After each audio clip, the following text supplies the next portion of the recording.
Welcome back. Earlier this week, MMC of Community Safety in Ekurhuleni, Sizakele Masuku, appealed to the Ekurhuleni Metropolitan Police to address violent threats targeting Spaza shop owners in townships. This comes after a Facebook post from a Fosler Spaza shop owner that went viral on social media. But what exactly fuels tensions between local and foreign Spaza shop owners?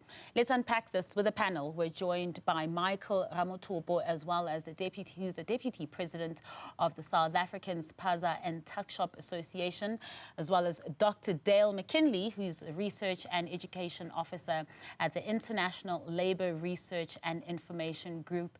Thank you to you both, gentlemen, for joining us this evening. Mr. Ramotopo, let me start with you as the Deputy President for this organization as well. What are some of the issues when it comes to local Spaza shops, whether they are locally owned or foreign owned? The most biggest problem, thank you for having me, firstly, and good evening to all the listeners and viewers that are here tonight. Firstly, I'd like to say that the biggest issue that is troubling us is the issue of illicit trade. We've been saying it over and over. We can't compete. It's illicit trade, illicit goods that are being received from, that are being handled by and manufactured by allegedly foreign nationals. Those videos that you see all over social media, they speak to the same story that we won't be able to compete with such goods. So is it a matter of you can't compete because of the prices being cheaper, or you can't compete and you have an issue with it because there have been some reports that with some of these illicit goods, you know, we've seen children who are getting stomach bugs, some dying as well. So is it both for you? Of course, in 2016, we alluded with the City Press and other newspapers like Mail and Guardian, asking them to assist us. I mean, on our plight that if a foreign national is able to sell a grandpa at £2, and whereas the selling price is the same as the stock price for us, it's difficult. It's like they're selling at cost. How they do it, we don't know. But we've seen a number of Spaza shops close down because of that. And I mean, it's terrible. A lot of people have lost a lot of money in these businesses because tin stuff lasting more than 12 months, the community thinking that, perceiving that foreign nationals are cheap. And there's nothing we can do. So in this economy that we have right now, this tough times, obviously you'd opt as a person for something that is cheaper, which is buyable from foreign nationals, rather than South Africans putting their markup cost on the product and then ending up not selling anything because they're too expensive. Dr. Mckinley, what do you have to make of what Mr. Ramotopo has had to say about these challenges that local Tuckshop and Spaza shop owners are facing in townships? Well, I think we have to first go back to some of the source of where the downturn in the small-scale township economy happened. And it happened long time ago, quite a long time before many foreign nationals began to open up Spaza shops. It happened as a result of a particular policy of our government to privilege corporate food and to privilege large-scale retailers as opposed to small-scale retailers in the townships. This was a general, if you noticed from the late 1990s and the early 2000s, what began to happen was big corporations, Checkers, Pick n Pay, ShopRite, all of them began to open up in the townships. You get to get the malls, all of the things, but because fundamentally, there was no real policy for support for small and medium-scale enterprises, particularly in the township economy. What that then did was it put a lot of people out of business, first of all, in the townships, South Africans in particular. And then once we had quite a lot of influx, starting from the late 2000s, of foreign nationals into the country for other various economic and political and other reasons, what you found was, and particularly, I think with regards to the Somalian traders, they grouped together and they came in. What they did is they pooled their resources and they opened up Spaza shops. As a result of that, they could lower prices. They could buy massively in bulk. They were very well organized in that context, and that also then created a lot more competition. But I think in this case, what the problem is that the root cause of this problem is our government's not supporting the township economies and not supporting small-scale businesses. And then when you have a situation where the economy downturns and people are desperate, and particularly after COVID, where people lose their jobs, where food prices and food inflation goes up, then you have conflict over what is a township economy that now is being fought over by small-scale, whether they're foreign nationals or South African citizens. And so what happens is that the emphasis gets then put on foreign nationals as the part of the problem, as opposed to actual policies that are part of the problem. That's not to say that there are not issues of illegality, that there are not issues that the law doesn't need to be enforced. But we need to actually fundamentally look at where the root of this cause are, because it's not simply, I mean, if we look at the larger scale across our country, the amount of conflict between Spaza shop owners and foreign nationals and South Africans is very minor compared to the absolute destruction of the small-scale industries and small-scale businesses within townships as a result of the lack of support. And I think that's where we should be really concentrating. That's not to dismiss some of the concerns, but it's to say that I think we're oftentimes looking in the wrong direction for the solutions. Mm-hmm. And for you, Mr. Ramotopo, when you think about what Dr. McKinley has just said as well regarding the bigger supermarkets that also infiltrated the townships as well, did that not have a big impact on Spaza shops and local businessmen in townships as well when there was that influx? Of course, we were concerned by the influx of Spaza shops of malls like ShopRite, Pick and Pay in the mall, saying that we can actually work together. We can actually take a baker, take a butcher, someone who has expertise in the liquor business, all these experts, and then group them and form our own supermarkets. But however, because of this lawlessness that was allowed to happen, we had to now start focusing on foreign nationals, and as opposed to focusing on lobbying against this thing of big retail giants coming into the township economy and dominating with monopoly money. Would you say, Mr. Ramotopo, that the foreign national-owned Spaza shops are an easier target than for you to go for the larger scale corporates that are coming into the township as well? And also, as to your point, taking away from the pockets of the old traditional Spaza shops that were owned by bonkgono and uncles and grannies who are no longer the owners of those stores anymore because they can't afford to keep their doors open?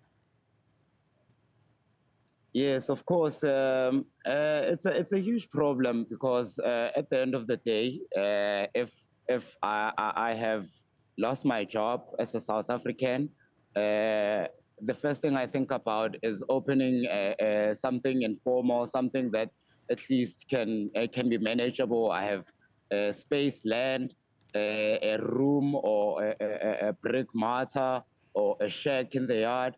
I can just open up something so that I can be able to feed my family at the end of the day. So now South Africans end up not having any alternative, not dismissing the issue of big retail giants. I just think that Consumer Commission, Competition Commission is there to do its job. It did do investigations in the retail sector in 2018 and came up with recommendations, the Competition Commission. And yes, somehow we won on this lobbying with these retail, giant retail shops, but somehow we were unhappy to a certain scale. What about, I mean, just earlier on this program as well, we had a business report where there's an agreement that's been reached with some of the local Spaza shop owners in Soweto as well as the small business development department, where they're basically pledging to support and only buy local goods. Mr. Ramotopo, have from you and your side, your associates as well and your members, have you tried to organize, as Dr. Mckinley was also saying earlier, about how the Somalis have done it as well? They were able to organize and be in a bigger group, get better discounted rates at retailers as well, and then they were able to basically put you out of the market. Are you then able to work with government and amongst yourselves to better organize? Yes, of course, we do engage government. We do come across, but we do have this issue of illicit trade that needs to be sorted out. It's happening on a massive scale. Even if we can stock up and get support from government, but if the law is not enforced by those who need to enforce the law, this support from government would be absolutely redundant for me, as I may say, because I mean, you get a pushback, maybe 7,000 rand or 10,000 rand. That's what they give to Spaza shop these days, and that 10,000 rand can only buy a fridge in the shop. It can only do so much. It can't actually do so something that is will be able to compete with a 50,000 rand value stock that a foreign national has versus me with a 10,000 rand stock in my shop. It doesn't make sense. I don't think we can win completely. The thing that must be done is that law must be enforced in its fullest capacity as it is. The tensions have also escalated, and I'd like to talk more about that after the break. So if you could both please do stay with us. Stay with us, because after the break, we will continue this discussion on foreign-owned Spaza shops. Welcome back. We continue our panel discussion when earlier this week, MMC of Community Safety in Ekurhuleni, Sizakele Masuku, appealed to the Ekurhuleni Metropolitan Police to address violent threats targeting Spaza shop owners in townships. I'm still joined on the line by Michael Ramotopo, who's the Deputy President of the South African Spaza and Tuckshop Association, as well as Dr. Dale Mckinley, who is Research and Education Officer at the International Labour Research and Information Group. Now, Dr. Mckinley, you've heard what Mr. Ramotopo has had to say about some of their grievances as well, which are quite valid as well. But now, I mean, these tensions are not only just escalating, it's getting pretty worse when we have a community safety MMC calling on the EMPD, law enforcement officials, to be on the lookout and basically enforce the law when it comes to these tensions. But this comes after a viral post by one of the Spaza Tuckshop owners in Vosloorus this week, where he commented that I tried to open a tuck shop. I tried to open a Spaza shop as a local South African, trying to make an earnest and honest living. But now I have death threats, and he's not the only one who's faced these kinds of death threats and challenges. So, Dr. Mckinley, while they're seeing on the ground what is going on, and we're reaching a level of death threats where locals are now afraid to open shops, what should be done next? Well, I think first, Masa, we have to get a bit of an equal picture here. In the last 10 years, over 150 foreign nationals have been killed who have owned small businesses and others in townships in this country as a result of domestic violence. So this is not some one-way street. There might be certainly criminal elements within the foreign national community, as there are in every country. There are the vast majority, I have no doubt, of migrants are law-abiding citizens, people who come and who are searching for jobs and for other things. But in the context of this, we mustn't blow this out of proportion to say just simply now because there are a few shop owners that are making threats in Tembisa or in a couple of other townships, that this is something that is widespread. In fact, what the research shows, even by Stats South Africa, as many others, is that most migrant shops, and many of them are contributors to the local economy. They create jobs, they're positive impact, and this is a global phenomenon. South Africa is not specific in this regard, and this is proven by our own statistical agencies. So I think that needs to be quite clear. But in terms of the law enforcement, we also need to have an equal perspective, which is the law has to be forced across the board. We can't just say you enforce the law against those that are illegally operating businesses, fair enough, but enforce the law against those that are who are basically, let's, for example, remember that we had a listeriosis crisis in corporate food, which in fact 50 people died. And what we have is a situation in where price inflation and price of food is so expensive now because of price gouging by corporates that poor people cannot even afford to put food on the table. And we don't say anything about these things. Our government doesn't do much. They don't clamp down on these things. We have a Department of Home Affairs in which our immigration system is dysfunctional, in which there are bribes being taken, in which there are people who are turning a blind eye to all sorts of things.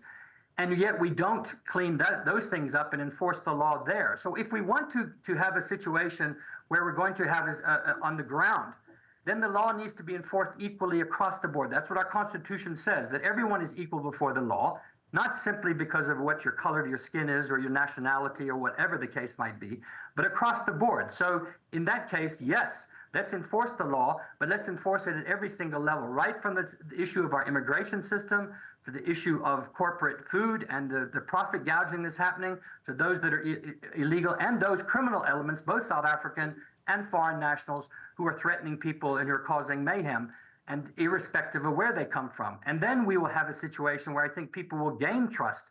The trust that has been lost in the police and the law enforcement agencies is not a result necessarily of to be blamed on foreign nationals. It's to be blamed on a dysfunctional policy and government that doesn't seem to have the interest of the majority of its citizens at heart. Earlier on as well, Dr. McKinley, you mentioned again the big supermarkets. Again, you're mentioning, the big corporates, the listeriosis crisis that we're not focusing on at the moment, where people actually did die. It was a big contentious issue that was on the news at the time, but then it just went mum and hush. Do you find that, and this is a question that I also had posed to Mr. Ramotopo as well, that there is a bit of scapegoating that's going on here, and they're fighting for the crumbs? Well, listen, it's understandable that, and look, we only have to look at the United States. We only have to look at Europe. We're not unique in this regard. People, when economic downturns happen, when people lose their jobs, when the situation gets quite desperate, you tend to turn to those that are the most vulnerable and blame them. Europeans are blaming African migrants from coming, Asian migrants. The Americans are blaming the Mexicans for coming in and flooding the economy and so forth and creating crime and everything else. We see this across the globe. So of course there's scapegoating. That doesn't mean that there are not problems. It doesn't mean that there doesn't need to be a functional immigration system and one where the law is enforced equally. But what it does point to is it points to the fact that instead of blaming individuals and always saying that they're the fundamental problem, we have elections coming up in a few weeks. This is where the political power is, where people are making decisions and policies in our government which are spending our taxpayers' money. And if we are going to change the situation, if I think the majority of people in this country who are quite economically desperate at this stage, we have unemployment which is sky high. We have a township economy which is basically moribund. We have huge amounts of youth under the age of 25 who don't have anything to do. It's a time bomb. And the fundamental problem here is that we're not investing in people themselves, in entrepreneurs, in local businesses, in the ability of people to be able to be skilled and trained. This is where the fundamental problem lies, along with law enforcement. So let's deal with these problems, absolutely, but let's not get sucked into the situation where we blame the easiest target as opposed to the ones that are more difficult. Speaking of blaming, Mr. Ramotopo, who do you blame for these tensions that we're seeing? On my side, I blame all law enforcement, the JMPD, the SANDF, everyone who is responsible for enforcing the law. Even our councillors on the local levels, whereby they're the ones that are giving safe passage to these foreign nationals. Even SARS for not looking into how all these millions. It's like a big macro, just divided itself into 40,000 pieces and just open stores. They have lawyers, they have everything. They everywhere. These guys. It's like a well organized syndicate. It's very hard. It's very difficult lobbying against this issue. And speaking to your members as well, Mr. Ramotopo, what are people who are local Spaza shop owners, what is their experience as well? We just made mention now when you're speaking with Dr. McKinley about that viral post about that Spaza shop owner in Vosloorus. And he's not the only one who have received death threats, but they're so not forgetting that counting 150 foreign local shop owners have been killed. We've seen protests where foreign shops are also looted as well. So the violence has been coming from both sides. But what is the experience from your members currently? I mean, it's an experience. Not currently. It's not just happening now. These fights, especially in Vosloorus.